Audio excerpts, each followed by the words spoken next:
Est-ce qu'on t'a déjà dit que ton profil était intimidant? Oh là là, tu peux pas imaginer en fait le nombre de fois où en entretien, on m'a déjà dit ça, où on m'a déjà dit en fait que: «Waouh, tu impressionnante, waouh, tu fais pas mal de choses». Bah, je sais, mais du coup, moi de mon point de vue, cela paraît totalement naturel. Quand tu as un profil multipotentiel, bah, en fait, tu pas envie de te limiter, tu pas envie de te censurer, tu as envie de tout explorer. Et surtout quand tu as décidé que tu allais concrétiser les rêves, les idées et les envies que tu avais dans ta vie, bah, ça paraît normal de finir avec plusieurs projets. Mais là, en fait, on va parler d'autre chose, quelque chose de plus pernicieux. Tu sais, quand tu passes des entretiens et que tu sens qu'il y a une espèce de tension bizarre dans la salle, un moment un peu où les gens se mettent en compétition avec toi. Et ben, figure-toi que plus tu évolues dans ta carrière, plus tu assumes qui tu es, plus en fait ce type de situation peut se, se marquer, être marquante et avoir lieu. Je te partagerai du coup des anecdotes personnelles et aussi des anecdotes d'autres personnes, de mon entourage, d'autres choses qu'on m'a racontées. Et sur le coup, je me suis dit, oh là là, vraiment. Bref, reste bien accroché pour ce nouvel épisode de podcast. Aussi, petite parenthèse, j'ai un petit peu disparu ces derniers temps parce que j'étais pas mal occupée. Suite à ma démission qui était pas du tout prévue, j'ai décidé de me faire une petite détox. Vraiment pour me réaligner avec ce que j'avais envie de faire, viser beaucoup plus haut et vraiment pouvoir être pleinement alignée avec mes valeurs. C'est très important. Et du coup, là, je suis vraiment en pleine reprise, juste avant de partir en Thaïlande pour viser une carrière à l'international. Bref, je te ferai un épisode dédié un petit peu de qu'est-ce qui s'est passé ces derniers temps, mais c'était plutôt fun et je me suis bien amusée. Revenons sur notre épisode. En entretien, lorsque quelqu'un te dit que ton profil est impressionnant, il faut pas en fait le voir personnellement. La plupart des temps, les gens ont tendance à projeter leurs propres limites sur toi ou leurs propres incapacités. Ouais, on va être assez direct, mais c'est ça. Et du coup, ça arrive souvent qu'en fait certains recruteurs en fait, ou personnes de ton entourage parfois puissent te dire: «Non, mais tu risques de faire peur aux recruteurs avec tout ce que tu fais.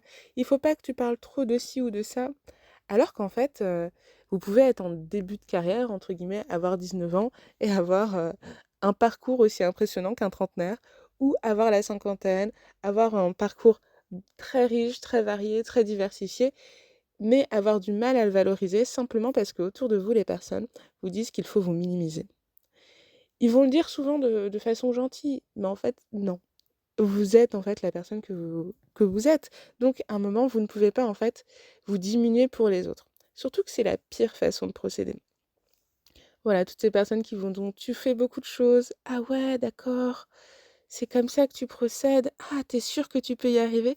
Tout ça, en fait, l'idée, c'est que dans cet épisode de podcast, on fasse table rase.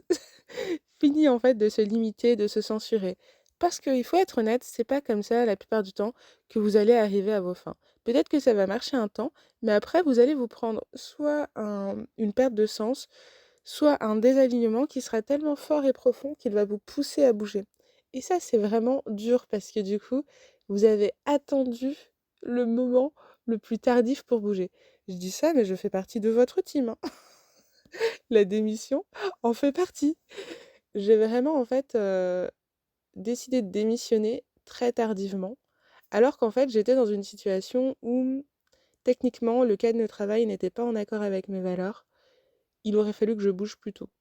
Mais j'étais dans le déni et vraiment dans un déni de réalité qui était tellement profond. Donc bon, je passe là-dessus, mais je suis tellement enthousiaste, j'ai tellement de trucs à vous raconter que je ne sais pas par où commencer. Mais on va y arriver.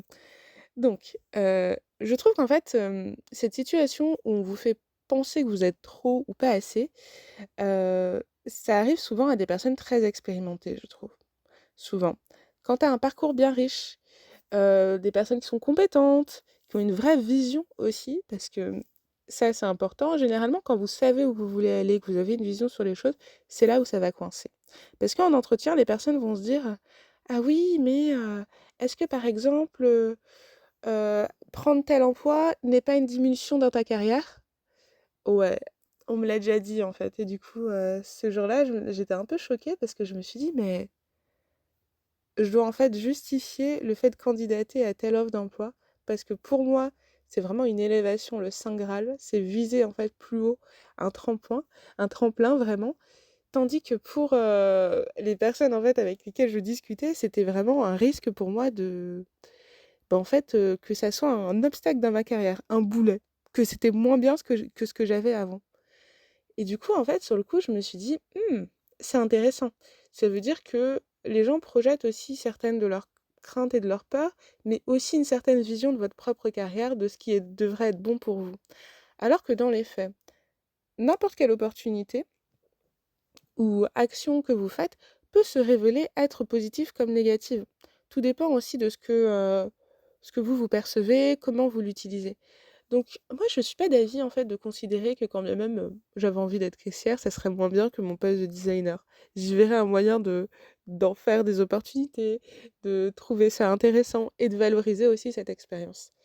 Mais en fait, il y a aussi cet imaginaire qui est parfois que quand tu es designer et que tu as atteint un certain niveau en fait de seniorité dans ta carrière, il va falloir forcément que en fait tu deviennes manager ou que tu deviennes responsable d'une structure ou que tu vises encore plus haut. Et pour ça, du coup, je vous partage une anecdote d'une de mes connaissances qui, du coup, s'est retrouvée en entretien à se faire hurler dessus et disputer parce qu'en fait, elle était trop compétente par rapport au poste. En gros, elle avait été responsable dans une structure et là maintenant ce qu'elle visait en termes de poste, c'était un poste plutôt, de designer sur le terrain, sauf que du coup sa future responsable n'arrivait pas à concevoir que, sa future collaboratrice soit plus expérimentée qu'elle. Donc en fait, avant même d'avoir le poste, il y avait déjà des conflits pendant l'entretien. Ça a fini en pugilat et ça en fait, c'est des choses que je trouve qu'on documente pas assez, qui arrivent trop souvent.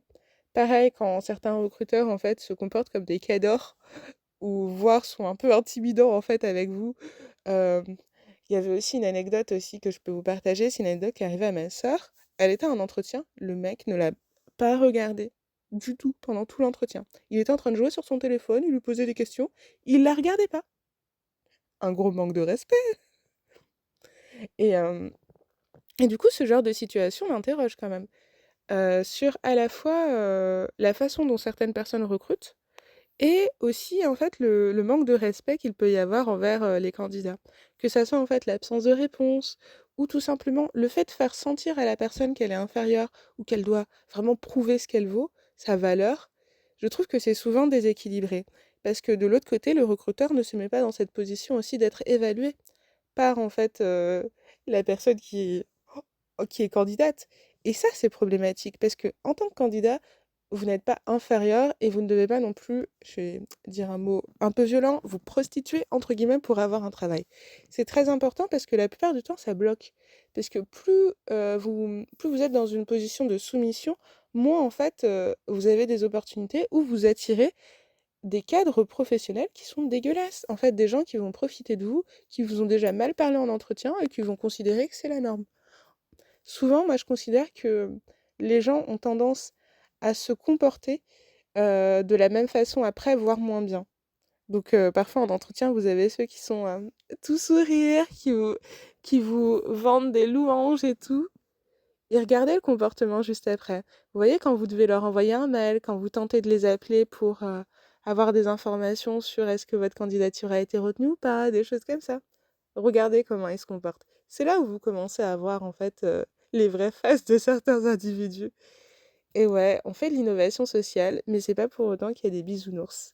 Parfois, c'est vraiment un repère en fait de gens qui sont pas très honnêtes.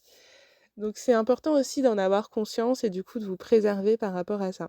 Et pour se préserver, c'est hyper important d'avoir des critères de sélection. Parce que oui, si vous n'avez pas de critères, vous n'êtes pas capable de pouvoir sélectionner en fait, la structure avec laquelle vous voulez en fait travailler par la suite de façon pertinente. Vous allez en fait avoir des critères du style: «Ah j'espère qu'il va bien vouloir de moi», mais ce n'est pas un critère en fait. Le critère, c'est de pouvoir dire non, de pouvoir leur dire: «Non, ça ne me correspond pas. Je ne suis pas à ma place» ou «J'ai des standards qui sont plus élevés et ça ne va pas aller avec moi». C'est ça en fait avoir des critères. Par exemple, vous pouvez les établir en faisant en sorte d'avoir 2 types de, 2 types de postes, voilà.